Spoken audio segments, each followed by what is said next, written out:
"Security, take him outside." The order was delivered cleanly, without hesitation, the kind of sentence that didn't expect a reply because it had never needed one before. And the hallway responded instantly. Conversations thinned, footsteps slowed, and attention shifted with quiet precision toward the center of the executive floor. This was not a place where people raised their voices. It was a place where authority spoke softly and expected obedience. The black man standing there felt the change immediately, not because anyone touched him yet, but because the space itself had already decided who it belonged to. 2 security guards approached from either side and took hold of his arms, not violently, not urgently, but firmly enough to signal that this situation was now under control. Their grip was professional, rehearsed, the kind used countless times before to remove people who were deemed out of place. Phones appeared almost at once, not in shock, not in protest, but with a strange sense of confidence, as if everyone watching knew they were about to witness something justified. The manager who had given the order stepped closer. Her blazer was perfectly tailored, her posture straight, her expression composed. She looked like someone accustomed to being believed. "You're not authorized to be on this floor," she said, her voice calm and clear, loud enough for nearby offices to hear. "This area is reserved for executives and invited guests." The man did not pull away. He did not argue. He did not look at the guards holding him. Instead, he lifted his eyes and met hers directly. "I have a meeting here," he said evenly. "It's scheduled for this floor." A brief laugh escaped from somewhere behind her, not loud enough to draw attention, just sharp enough to dismiss him. Through the glass wall to her right, silhouettes shifted as executives inside the conference room glanced toward the hallway. A few stepped closer, pretending to check their phones while clearly watching the scene unfold. "This is a board-level meeting," the manager replied. "You're not on the list." The man glanced once toward the glass door, toward the room that was waiting to begin, then back at her. "I was told to be here at 9, he said. "In that room." Her expression hardened, not with anger, but with certainty. "This meeting is not for people like you," she said. The words were careful, controlled, and devastatingly final. The guards shifted slightly, ready to escort him away. Around them, the hallway had transformed into a silent arena. No one intervened. No one questioned the decision. If he resisted, the footage would show a black man causing a disturbance. If he stayed silent, he would be removed without explanation. If he tried to explain further, his words would be filtered through assumptions already made. This was the trap, and everyone watching felt it, even if they couldn't name it. The man inhaled slowly, deliberately. "Before you do this," he said, his voice still calm, "I'd like to ask one question." The manager crossed her arms. "You don't get to ask questions." He nodded once. "Then I'll ask it anyway." One of the phones zoomed in closer. "Are you certain," he continued, "that you want this handled here, in front of everyone?" Her lips curved into a thin smile, the kind worn by people who believe they are about to be proven right. "I'm protecting this company," she said.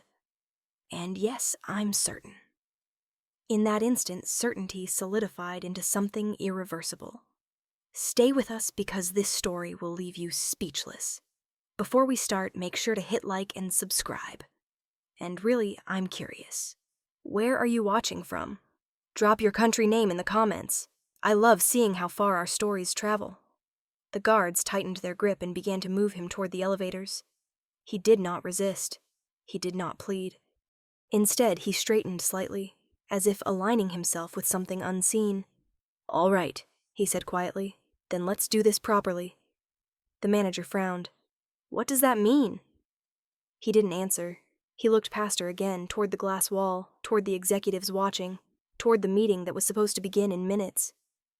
Something in his stillness unsettled the rhythm of the hallway. One guard hesitated just for a fraction of a second. A junior employee near the elevator paused her recording and then resumed, sensing that the moment was not ending, but changing shape. "You're making a mistake," the manager said, irritation creeping into her voice. "No," he replied, finally meeting her eyes again. "You already did. I'm just letting it finish."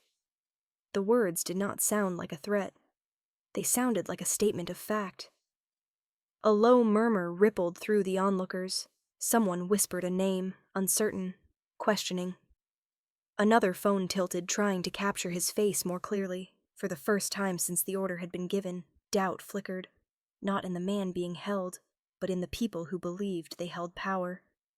The glass door to the conference room remained closed. The meeting had not yet begun. Inside, executives checked their watches, unaware that the most important decision of the morning had already been made, just not by them. The manager gestured sharply. "Enough. Take him out." The guards began to escort him forward, and as they did, he spoke again, not loudly, not urgently, but clearly enough to carry through the corridor. "We're going to be late," he said, directing the words not at her, but at the room behind the glass. The hallway froze, because that sentence did not sound like resistance. It sounded like an announcement.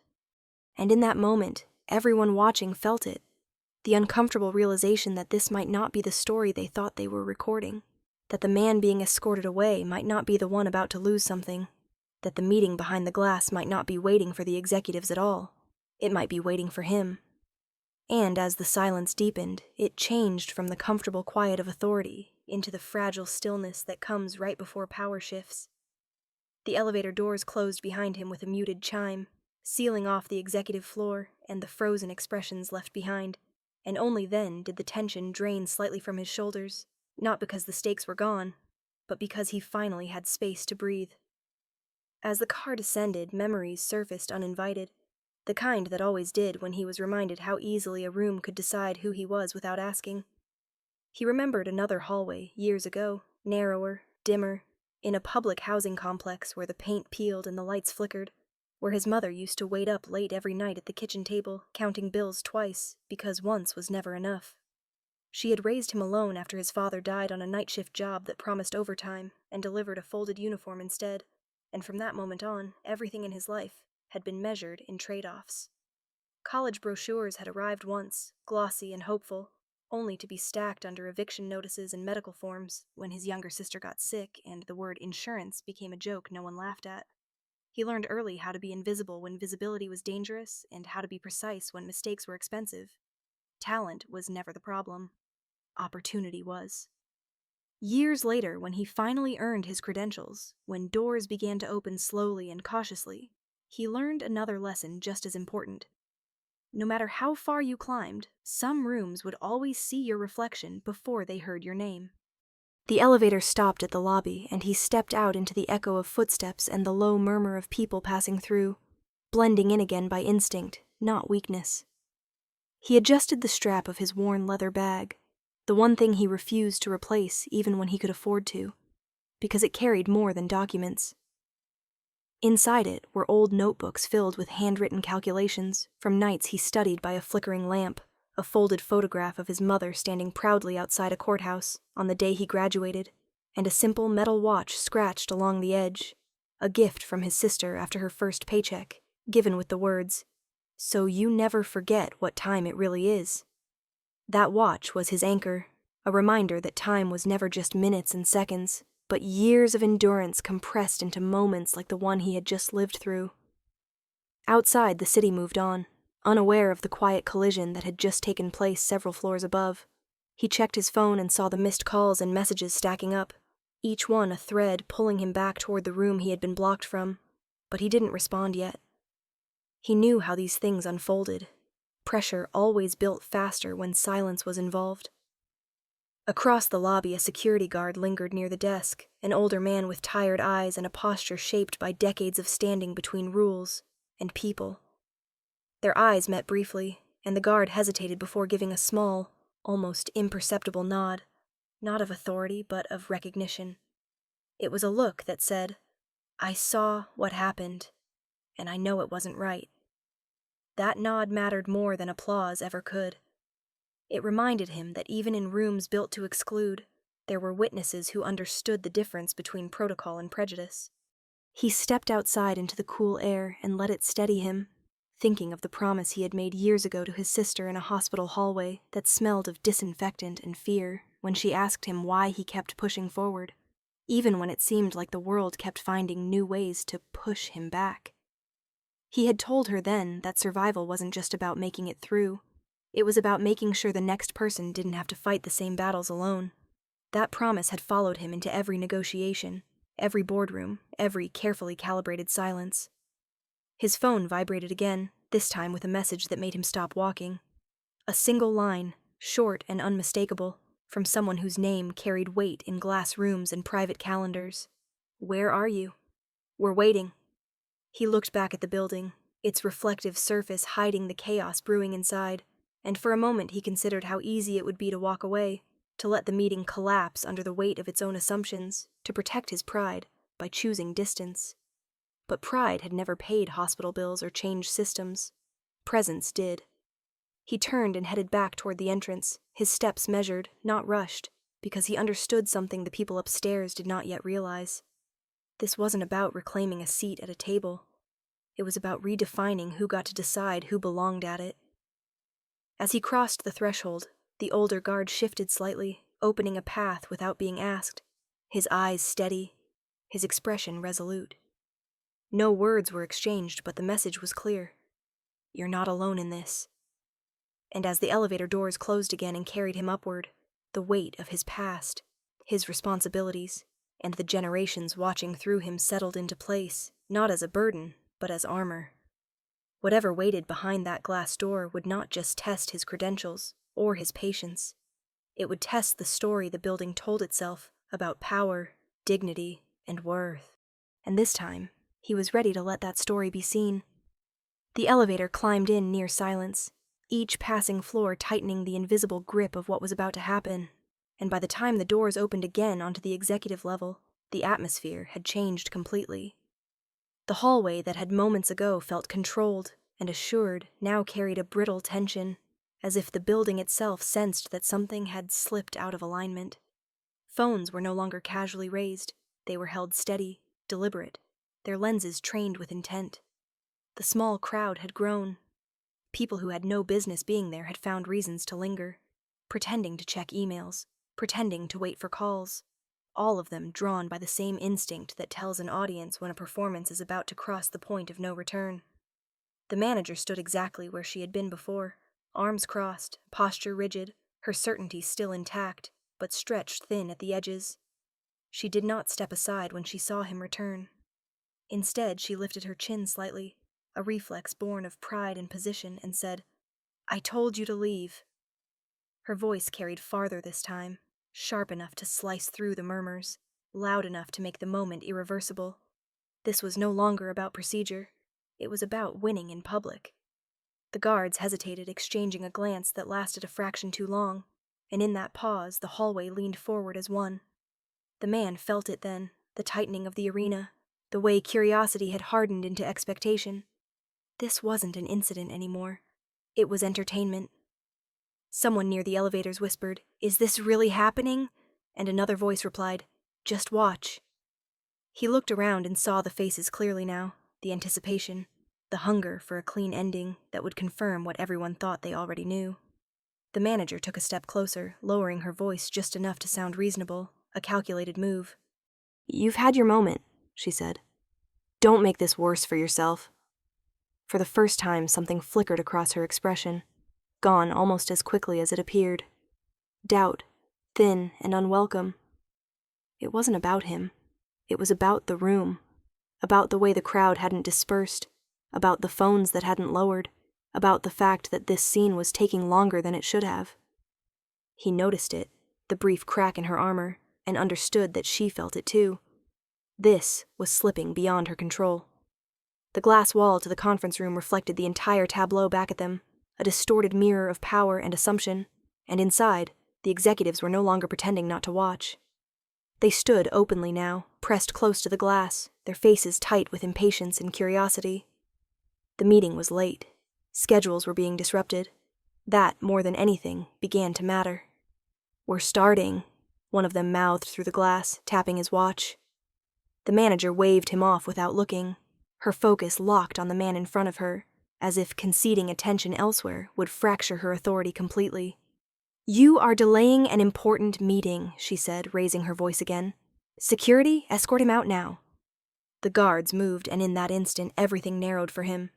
The crowd, the cameras, the polished floor, all of it blurred into a single pressure point.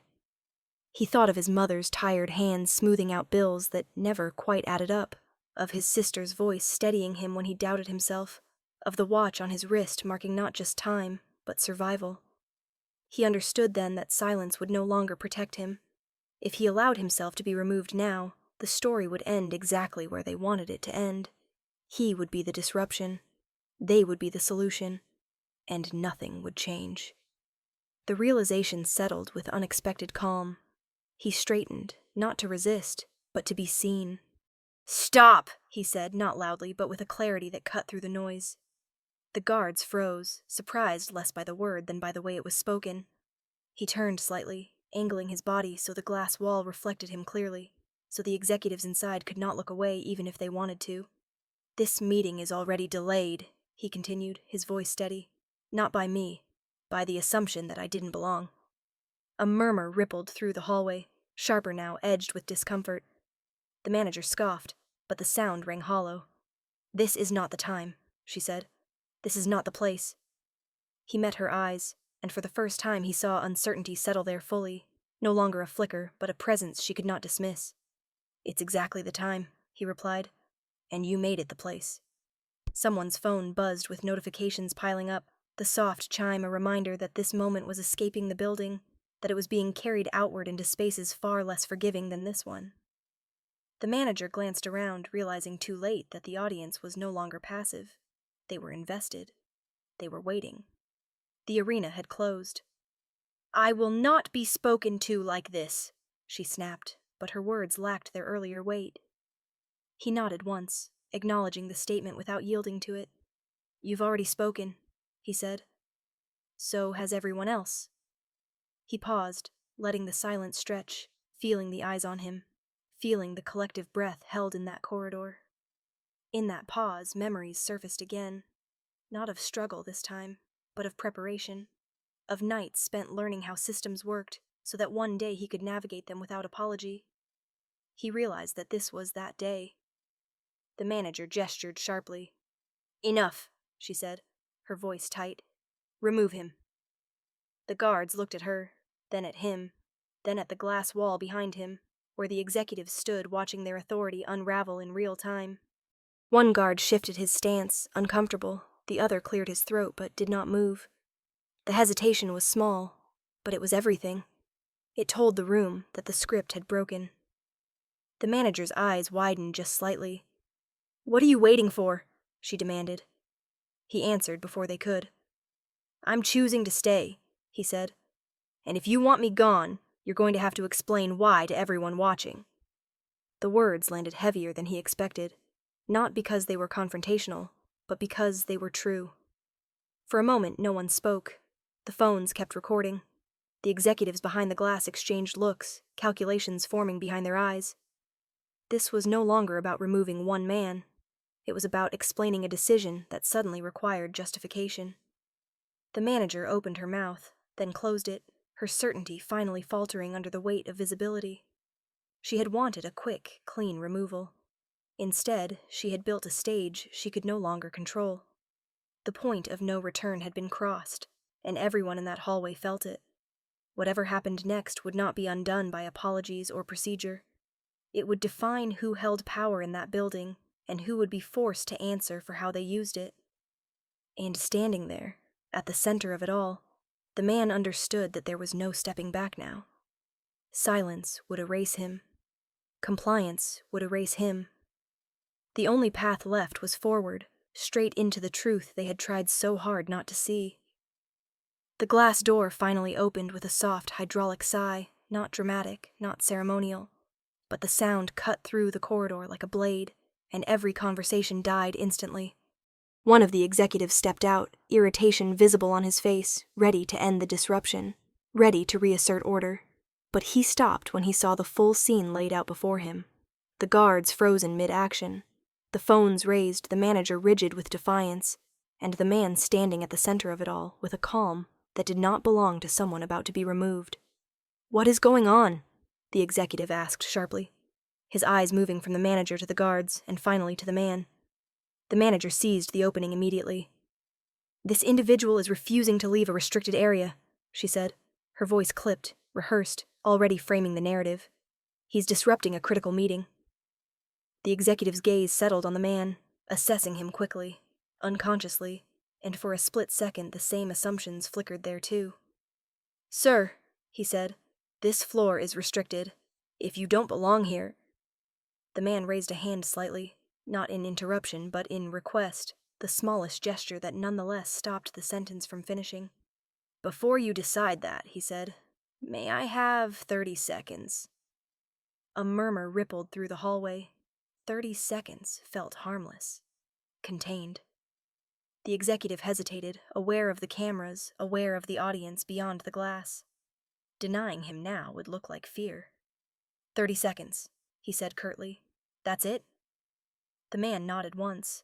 He reached into his jacket, slowly, deliberately, every movement measured so it could not be misinterpreted. The manager tensed, her jaw tightening, and one of the guards instinctively leaned forward before catching himself. The man withdrew not a badge, not a credential, but a slim tablet, its screen dark until he tapped it awake.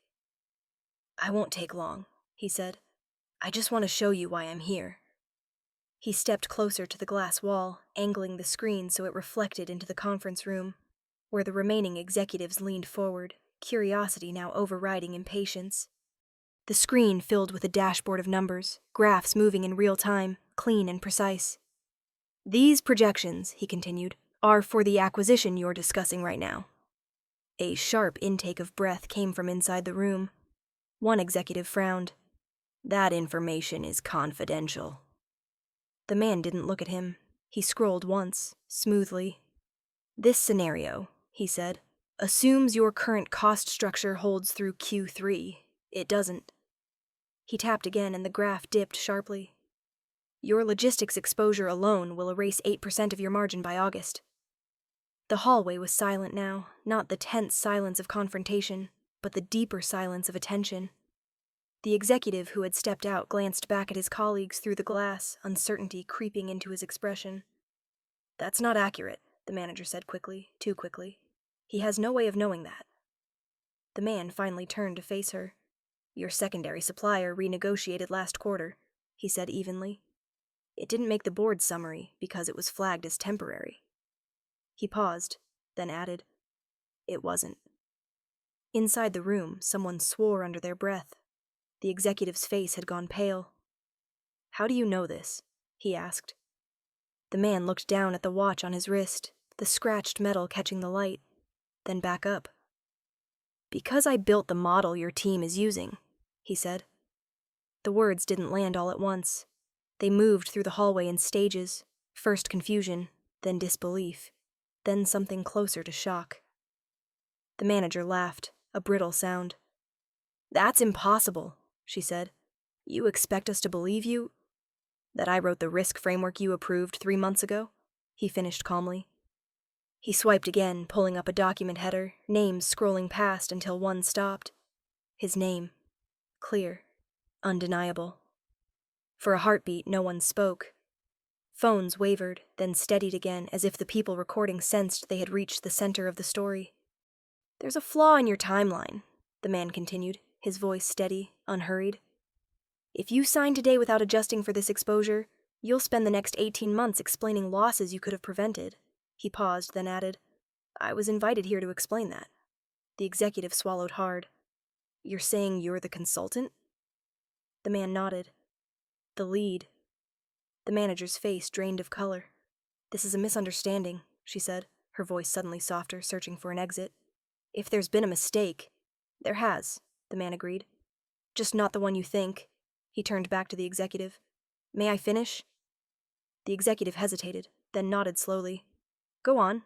The man's finger hovered over the screen for a moment, then he frowned slightly. "Give me a second," he said quietly. The tablet froze. A loading symbol spun, stubborn and slow. A ripple of unease passed through the hallway. The manager seized on it instantly. "See?" she said, relief flashing across her face. "He doesn't even have access. This is a stunt." The man didn't respond.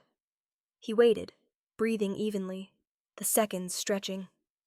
The cameras captured everything, the tension, the fragile pause where momentum could be lost. Then the screen refreshed. The data snapped back into focus, sharper than before. "Apologies," he said calmly. "Secure connection." He scrolled once more. "This is the adjustment," he continued, highlighting a revised projection. "It stabilizes your margins and protects your workforce."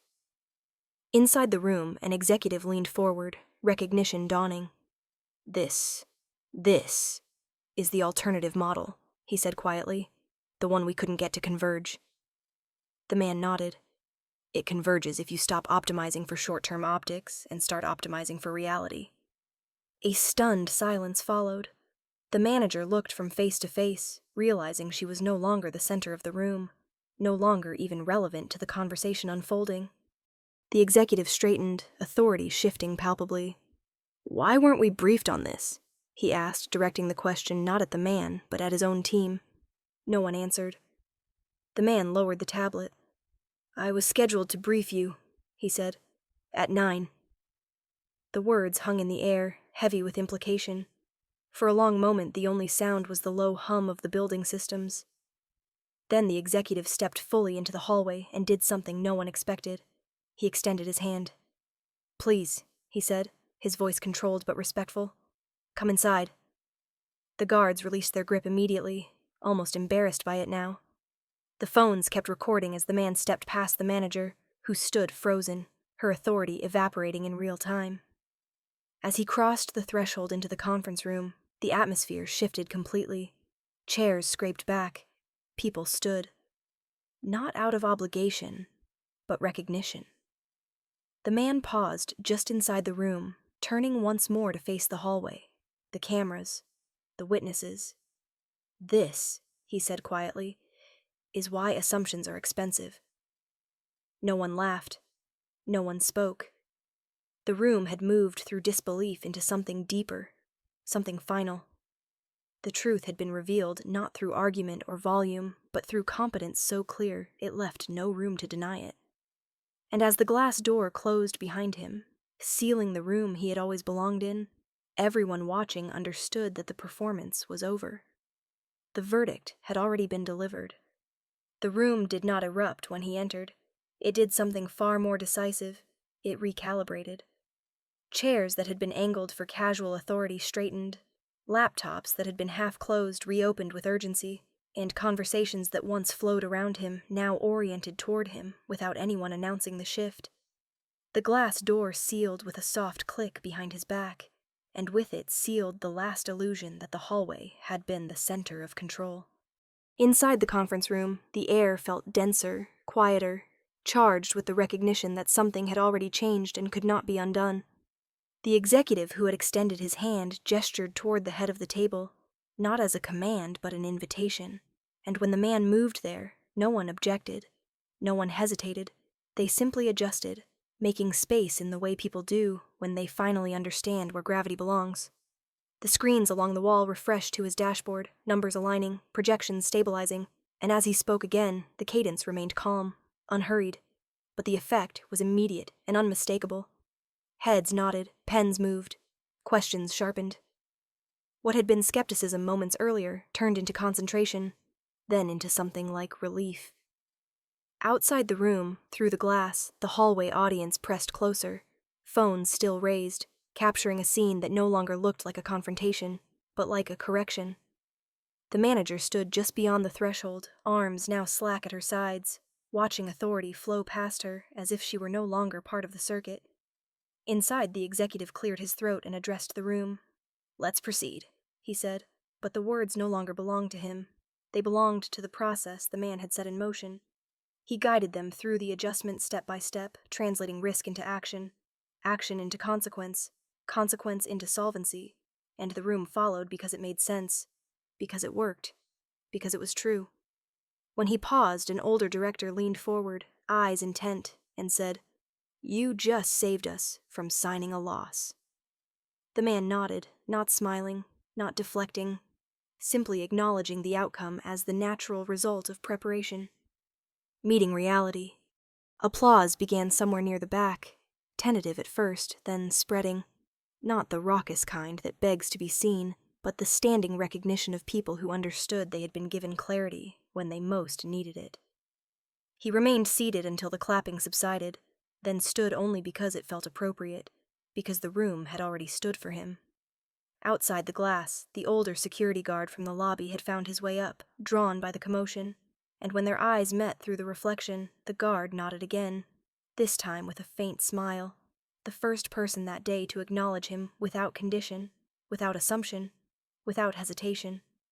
It was a small thing, but it mattered, and the man felt the shift settle inside him, not as triumph, but as alignment.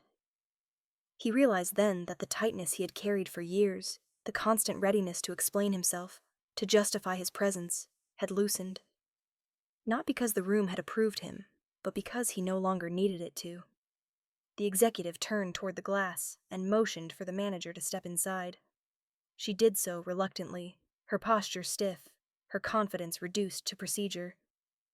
"We need to address what happened," the executive said evenly, and the way he said it made clear that this was no longer her arena. She began to speak, searching for language that might restore balance, but the room was done with rehearsals. "Later," another executive said quietly, and the word landed with finality. The man did not look at her. He focused on the work, on the decisions that would ripple outward, on the responsibility that came with having been right in public. Offers began to surface, a request to stay through implementation, a proposal to lead the integration, a suggestion of expanded authority that would formalize what had already occurred. He listened, asked questions, clarified expectations, and in doing so, he recognized the most important change of all, the one no camera could capture. He was no longer navigating the room was navigating him. When the meeting concluded, there was no scramble to leave. People lingered, conversations forming around him, ideas extending, respect consolidating into something durable. The executive shook his hand again, this time with gratitude. "We owe you," he said. The man shook his head slightly. "You owe yourselves," he replied. As the group filed out, the glass door opened once more, and the hallway re-entered the story, but the power it carried was gone. Phones lowered. Whispers shifted in tone. The manager stood aside as he passed, no words exchanged, no satisfaction taken, because the reversal did not require humiliation to be complete. The older guard stepped forward, clearing his throat.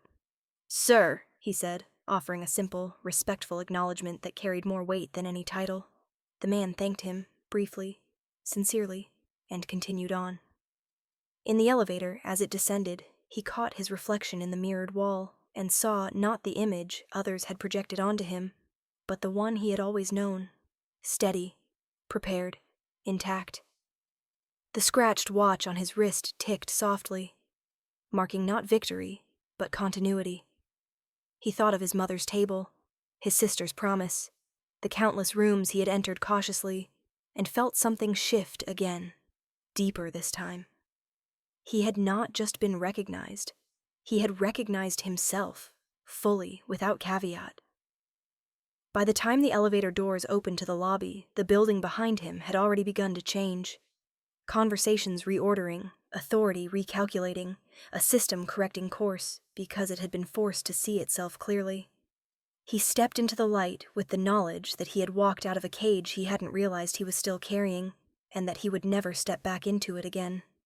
By the time the sun dipped behind the skyline, the video had already escaped the building. It moved faster than anyone inside expected, slipping from phone to phone, from private messages to public feeds, stripped of context, and then rebuilt by thousands of viewers who recognized the pattern instantly.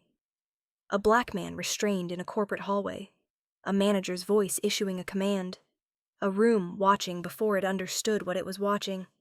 The clip looped endlessly, slowed down, zoomed in, annotated by strangers who filled the silence with their own conclusions, and then, just as quickly, corrected themselves when the second clip surfaced, the one showing him stepping into the conference room, standing at the head of the table, guiding decisions that would shape the company's future. Overnight, the narrative flipped, not through outrage alone, but through evidence, through competence made visible, through a system forced to reveal its assumptions under the weight of its own cameras. News outlets picked it up by morning, framing it not as a scandal, but as a case study, a moment where bias had been exposed without anyone raising their voice. Analysts dissected the meeting outcome.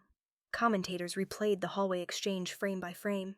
And quietly, in offices far from that building, managers paused before making the same call they had made 100 times before.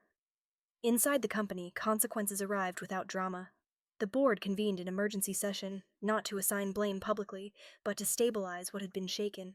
Policies were reviewed, protocols rewritten. The manager was placed on leave pending investigation, her authority suspended not by anger, but by process. She released a statement that afternoon, brief and careful, acknowledging poor judgment, emphasizing procedure, but it landed flat in a world that had already seen more than words could repair. Her peers did not rush to defend her. Distance grew quickly in environments where survival depends on reading the room, and the room had turned. It wasn't revenge, it was gravity. The cost of cruelty rarely announces itself loudly. It simply removes support until there is nothing left to stand on. Meanwhile, the man at the center of it all did not give interviews. He declined invitations to comment, to capitalize, to perform his dignity for an audience hungry for resolution. Instead, he returned to work, this time openly, his role clarified, his authority no longer provisional. The integration he had outlined began immediately, projections recalibrated, teams reorganized, losses avoided. Within weeks, the company's outlook stabilized, and the narrative shifted again, from viral incident to tangible outcome. The meeting that had almost excluded him became a reference point, cited internally as the moment the organization learned something it could no longer ignore. The older security guard, the quiet witness who had nodded in the lobby and again upstairs, found himself called into a supervisor's office not for reprimand, but recognition.